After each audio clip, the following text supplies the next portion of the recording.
there's a particular niche that I've noticed on YouTube and in podcasts. You either have Poetry Foundation sponsored poetry readings or poetry conversations that are very much like insider trade knowledge in poetry terms, right? They're all using the type of language and inner circle kind of way of talking about poetry that makes it less accessible to like my undergrad students. Is actually how I began to notice this. It's accessible to me. I love it. I feel like I'm like dipping into the poetry world and I'm reestablishing community in times when I haven't had any. But for my undergrad students and people who are like, I'm not really into poetry that way, it can be really inaccessible. On the flip side, pop culture actually comes out of poetry traditions. And I do think, like I mentioned in the last one, that it's actually just racism and classism that has caused the separation between poetry and pop culture. Shakespeare used to be pop culture. It's like a mantra. You can say it over and over, right?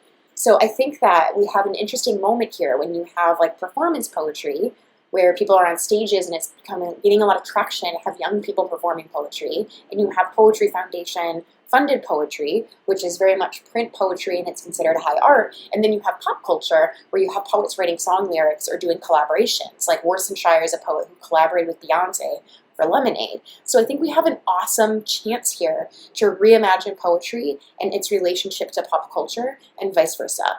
And that is why some of these will focus on pop culture, some of these will focus on poetry, but I will approach each text as I would approach poetry. And I'm hoping it will encourage you to do the same, and it will hopefully start building these coalitions and people who care about issues of gender, race, class, and so forth across poetry and pop culture traditions.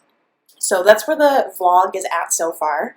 And at the end, I'll go over all the links so you can keep up with the information. And thanks for being so generous and kind of being along for the ride with me, because this is definitely in its infancy stage, and I love getting to create it with you. I would still say video is my preferred method. I was trying the podcast earlier, and I was like, oh, I can't like talk like I normally would because I have to think about just how it sounds. So I appreciate those of you who are tuning in.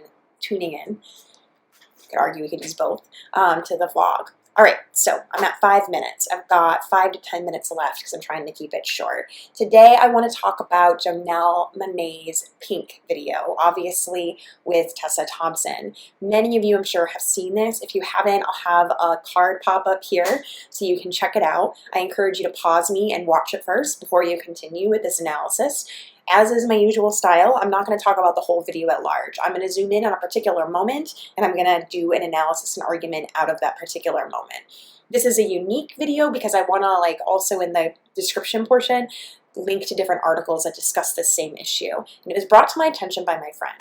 So, Pynk is basically an orgasm of pink, pun intended, where women of color and trans women are celebrated in a way that re-centers and affirms female sexuality. What I loved about Pynk, in a way that I haven't loved a lot of, like, frankly, Katy Perry or like other usual feminist tracks, is this was an explicitly queer music video, right? People kind of noticed it more so for the pants, because while you have a lot of phallic, aka like penis-oriented imagery of like pillars and baseball bats and things like that in other music videos, you don't usually see vagina imagery, right? So people are like, oh my God, vagina pants, and the internet broke, of course, as the saying goes. But what people don't pay as much attention to in their observations, if you go back to the last vlog, is the way that the vagina is not actually centered as necessarily what the pussy is, right? So there's one moment where there's these neon lights and it's like pussy power. And I remember I had a friend who I really admire and I appreciate, so this is not meant to rag on her, but she tweeted, I'm not sure how I feel about like pussy power being the rallying cry. And there was a lot of like, as you would expect, internet concern that trans women were being excluded from this definition of womanhood, right? And that's a huge problem, and that needs to be heard. I want to give huge points to Tessa Thompson, who posted a tweet that was saying, like, this video is meant for girls who do or don't have vaginas, and I'm listening, so that you can also have a non-vagina vagina monologue, right? And that was really good moment, in my opinion, where they handled it well because she became about listening. So I also tuned in, and this is part of why this video is more delayed, and I've been listening. What I hear across the board is this conflation of pussy with vagina. And I actually think it's a little bit of a misnomer, and it's an ungenerous reading. So I'm going to offer a little bit of critique, and then I'm going to do a more generous reading of the music video, and what I see it doing is empowering queer femininity as not necessarily cisgender femininity. Some of you tuning in might not know what cisgendered means. Cisgendered means that you identify with the gender that you were assigned at birth. right? So I was born, my parents assigned me as female based on my genitalia. I still identify as female, though I also am identifying as gender neutral in many of my friendship circles, or if you choose to. So that's what cisgender is considered. So when I say cis or cisgendered, that's what I'm referring to, right? So a lot of the concern, to reiterate with this music video, is that it was centering cisgendered ideals of femininity that once again pushed trans women off to the sidelines. A lot of the commentary did observe that while there's a formation, Beyonce reference, Black women who are celebrating in these vagina pants, there's also 2 women without the vagina pants that are supposed to symbolize womanhood that isn't necessarily vagina-centric. And I appreciate that they put 2 in, so it wasn't just like one tokenized representation. There's also other images that people have pointed out, like there's a pink baseball bat between 2 legs moment to kind of celebrate women that still have penises attached to them. But the one I want to focus in is that question of pussy power. This is a very short, basic argument, but pussy does not mean vagina. Like, I know, dramatic pause. That might not be shocking. It might be shocking, but think about it. It doesn't. It actually means kitten, and it's also come to reference the sexualized anatomy of a female. I think something this video does, and if we're giving a generous reading, that can be really powerful, is it actually denaturalizes pussy from vagina. For instance, there are trans women that reappear throughout the music video. It's actually not all cisgendered women. People just assume that because that's what they interpret when they see the women, right? But they're passing.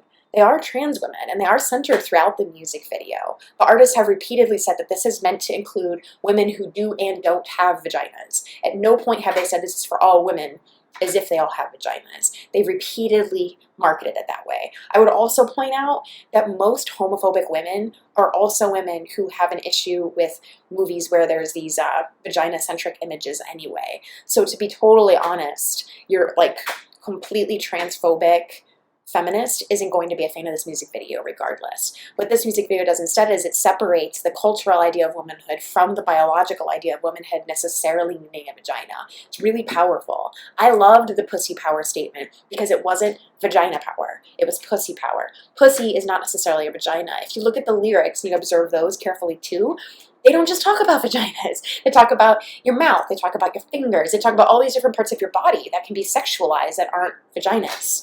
And they repeatedly do throughout it in order to point out that it's not like it's just this one unique magical organ of the body.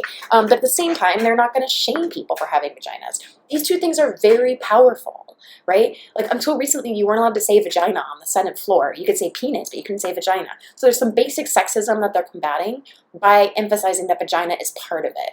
But I would also argue that they're not centering vagina. They're centering pussy power, which doesn't necessarily correspond to having a vagina. And that's a really powerful, fine-tuned thing to do. To have Black women centered as both sexual without being hypersexualized for male and white consumption is powerful. To have pussy power centered as a feminist stance that's also queer and is meant to absolutely not just include but center trans women is powerful. The fact that the artists from the beginning over and over said this is for queer people and queer women who either do or don't have vaginas, that is powerful. And the fact that the main glowing emblem wasn't vagina monologue or vagina power, but instead pussy power, opens up a moment culturally where we could stop assigning vagina to pussy. It's a very small thing. Maybe in another episode, I'll talk about how language functions in a traditional intro to grad students kind of lit analysis. But just for now, think of it in terms of the fact that the word pussy never used to refer to vaginas in the first place. And it's quite possible, if culture decides to shift that word, that it could become a powerfully trans-inclusive way of defining womanhood because it's not tied to any particular piece of anatomy. It's not saying labia. It's not saying vagina. In fact, in this particular song, it refers to mouth, tongues, lips, fingertips, all sorts of different parts of the body that have openings and can be pink and can be sexualized that aren't necessarily vaginas, right? But it's also not saying we're gonna like shove vaginas into a corner like everything in culture pretty much does in the US. It's also bringing those in. This is a very powerful moment culturally, and this is why I wanted to post this video so badly. I feel very strongly that this is a moment where queer women and straight women can become more aware of their transphobia if they take a second and ask, why did I think pussy necessarily meant vagina? That's an assumption. It's an interpretation based on other existing facts that are not observed strictly within the realm of this particular music video, right? This is also why I posted the observation video before doing this one. It's actually an assumption to say pussy represents vagina. It's an assumption to think that all the women in the music video are actually cisgendered women, because many of them aren't. Right? And it's also our own method of being transphobic. If we erase all of the transness that's very much not just represented as a token, but even centered and integral to the entire film, including its marketing, including the way it's talked about, including the emblem that they chose, which is pink and pussy power, not vagina and female power. So I'm hoping that while I understand any video I post here won't exactly be going viral, that if this hits some of you, you kind of spread this idea with your friends. It's something I encourage you to just at least think on, right? And what does it mean when we say pussy power or pussy, and how can that be a word, as evidenced by Janelle Monae's music video, that forces us to think about our own internalized transphobias, the way that sexism informs our transphobia of womanhood, how it harms us as women when we're transphobic to other trans women, and how we can start using feminist stances that are not whitewashed and are not cis-washed, basically, right? Because even though you might be like, how does this affect me? If you're another cisgendered female watching this, I promise you, any oppression you experience every single day is tied to and in part due to the oppression of another one of your sisters in the world. And that includes trans women, women of color, and so forth. So that's today's analysis. I'm at 15 minutes. I am super proud of it. I didn't read from the music video because I want you to pause and just go watch it this time very explicitly. It's a wonderful opportunity to tie audio visual with poetry to get a little bit more out of it than